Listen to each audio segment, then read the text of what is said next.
Everybody, সবাই কেমন আছেন? আজকে আপনাদেরকে দেখাতে নিয়ে যাচ্ছি একটা নতুন জিনিসে।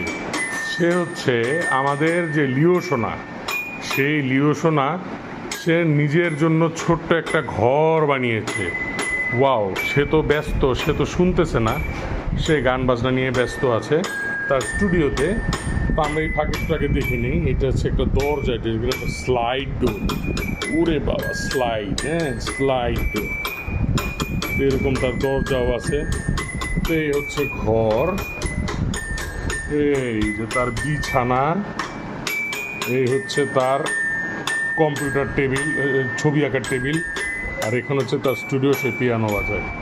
আর এইখানে হচ্ছে তার সায়েন্টিস্ট ড্রেস, সে যখন রিসার্চ করবে সেটাই। তো আসুন আমরা একটু লিও সোনার কাছে চলে যাই। লিও সোনা আমাদেরকে এক্সপ্লেইন করে দেবে তার বাসা সম্বন্ধে। হ্যালো লিও, কি অবস্থা, কেমন আছো তুমি? তো তুমি এখন কোথায় আছো? আমাদেরকে সবাইকে বলো কোথায়। ছোট্ট ঘর। তো এই ঘরে কোথায় কি হয় আমাদেরকে একটু দেখাও। এটা কি বাবুল ঘর নাকি তোমার ছোট্ট ঘর?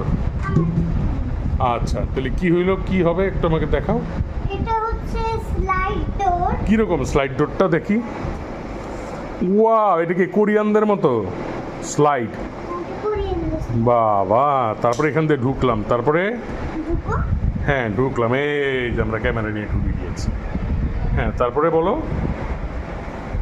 এটা হচ্ছে বিছানার বালিশ। হ্যাঁ। বিছানা। হ্যাঁ, আর এটা হচ্ছে টুল, এটা স্টুডিও, এটা আর্ট স্টুডিও, আর এটা আর স্টুডিও। ওই স্টুডিওর পিয়ানো আছে নাকি? এটা কোক স্টুডিও।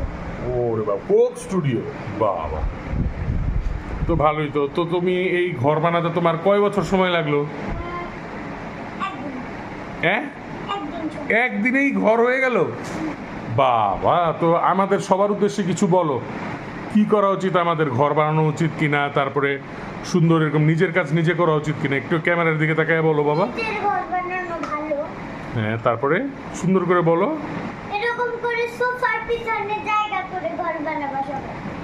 আচ্ছা, সোফার পিছনে ও দেখাও সবাইকে সোফার পিছনে। এই যে আমাদের সোফা, সোফার পেছনে যদি আমরা এদিক থেকে দেখাই তাহলে দেখবো এই ঘরটা আবার কেউ দেখতে পারবে না, সবাই মনে করবে চেয়ার আর পেছনে ছবি।